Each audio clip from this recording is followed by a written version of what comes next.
बुद्ध के शिष्यों में से एक शिष्य था अनाथ पिंडक। वह धनी व्यक्ति था। उसका यह नाम इसीलिए पड़ गया था कि वह रोज सुबह सुबह अपने घर के बाहर अच्छा अच्छा भोजन बनाकर बैठ जाता था।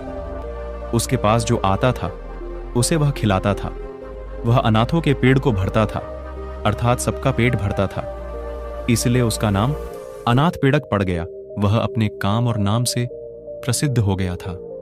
उसका यश दूर दूर तक फैल गया था। बुद्ध ने भी उसकी ख्याति सुन रखी थी।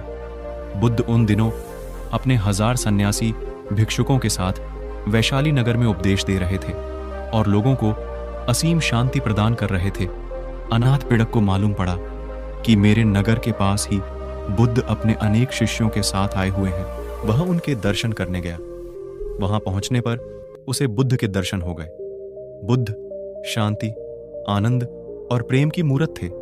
चेहरे पर मंद मंद मुस्कुराहट थी। उनके वस्त्र पीत रंग के थे और सिर पर जटाएं थे। वे बहुत ही मीठा और नम्रतापूर्वक बोल रहे थे। उनको सैकड़ों लोग बिल्कुल शांत होकर सुन रहे थे। बुद्ध की शांति और आनंद उनके हृदय में उतर रहा था। सत्संग समाप्त हुआ। अनाथ पिंडक करीब आया, बुद्ध के चरणों में नमस्कार किया और कहा, मैं अनाथ पिंडक हूं, कहो कैसे आए? मैं चाहता कि आप मेरे नगर में पधारे। वहां के लोग आपके धर्म उपदेश को सुनकर लाभान्वित हो और उनका जीवन आनंद से भर जाए। बुद्ध ने कहा, ठीक है, मैं आऊंगा, तुम व्यवस्था बना लेना। अनाथ पिंडक बहुत प्रसन्न हुआ। उसने पुनः बुद्ध के चरणों में प्रणाम किया और एक ओर बैठ गए। महाकश्यप बुद्ध के शिष्य थे। उन्होंने पिंडक को समझाया कि हम यहां पर हजारों भिक्षु हैं, तो किसी एक के घर में तो रुकना संभव नहीं हो पाएगा। इसीलिए अच्छा यह रहेगा कि तुम किसी खुले बाग बगीचे में व्यवस्था कर लेना। हम जैसे लोग भगवान के लिए एक छोटी सी झोपड़ी बना लेंगे और हम भिक्षु उनके आसपास रुक जाएंगे। अनाथ पिंडक ने कहा, ठीक है, ऐसा ही होगा। वह अपने नगर लौट आया और अपने नगर में नजर दौड़ाई कि कहां-कहां पर व्यवस्था हो सकती है। उसे एक बड़ा सुंदर बगीचा पसंद आ गया। वह उस बगीचे के मालिक के पास गया। उससे जाकर कहा, मैं आपका बगीचा खरीदना चाहता हूं। मैंने बुद्ध देव को बुलाया है। उनकी सेवा के लिए मैं उनको यह बगीचा भेंट देना चाहता हूं, ताकि वे यहां पर रहकर लोगों को धर्म का उपदेश देकर उनका जीवन धन्य कर दे।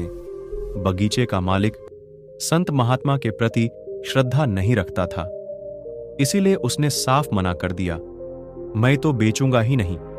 बहुत मनाने पर कहा, चलो ठीक है, यह बगीचा तुमको देता हूं, पर इस बगीचे की कीमत एक साथ लूंगा। इस बगीचे की खरीदारी यूं होगी कि तुम जितनी जमीन पर सोने के सिक्के बिछा लोगे, मैं उतनी जमीन तुम्हें दे दूंगा। अनाथ पिंडक के तो प्रसन्नता के मारे आंसू निकल आए। उसने कहा, शुक्र है तू राजी तो हुआ। मुझे बुद्ध देव को यहां पर लाना है, और अगर इतनी बड़ी कीमत भी है तो मैं ये कीमत भी दूंगा। अनाथ पिंडक अपनी सारी दौलत, सारा सोना बैलगाड़ियों में भर कर ले आया। उसने सोने के सिक्कों से सारा बगीचा पाट दिया, सोने की तह बिछा दी। वहां के लोग अनाथ पिंडक को पागल कहने लगे। इसने एक महात्मा के लिए अपनी सारी संपत्ति लुटा दी है। लोगों को क्या मालूम कि संत, महात्मा और गुरु का सानिध्य कितना अमूल्य होता है। महात्मा बुद्ध 40 साल तक देश भर के गांव-गांव में जाकर धर्म का उपदेश देते रहे। उनका यह भाव था कि जिस आनंद को मैंने पाया है वह जन जन तक पहुंचे। शांति पाने का अधिकार सबको है। वे घर घर जाकर ज्ञान का दीपक जलाना चाहते थे। उन्होंने जीवन भर अनेक दीपक जलाए। उनके उपदेश से अनगिनत लोगों का मन निर्मल हो गया। अनाथ पिंडक के मन में बस एक ही इच्छा थी कि मैं महात्मा बुद्ध का सानिध्य प्राप्त करूं, अपने नगरवासियों के साथ बैठकर बुद्ध देव का उपदेश जो अमृत है सबके साथ बैठकर पी सकूं। बगीचे के मालिक ने देखा कि सारा बगीचा सोने के सिक्के से पटा पड़ा है। वह अनाथ पिंडक की एक महात्मा के प्रति अगाध श्रद्धा को देखकर हैरान रह गया। हैरान, उसका हृदय पिघल गया। श्रद्धा की बुझी हुई ज्योति जल उठी। उसने मन में कहा, मैंने बहुत ही गलत किया है। उसने हाथ जोड़कर अनाथ पिड़क से कहा, आप इन सारे सोने के सिक्के को उठा लीजिए, मुझे धन नहीं चाहिए। इस सारे बगीचे को आप मेरी ओर से उपहार समझ लो। अनाथ पिड़क ने कहा, अब तो वचन हो चुका है और अब मैं अपने वचन से नहीं गिरूंगा। अब तो तुम सारी श्रवण मुद्राएं उठा लो, मैं इस धन को स्वीकार नहीं करूंगा। ऐसा सुनकर बगीचे के मालिक ने अनाथ पिड़क के चरण पकड़कर कहा, आप मुझे माफ कर, मैंने आपके साथ जो व्यवहार किया है वह ठीक नहीं था।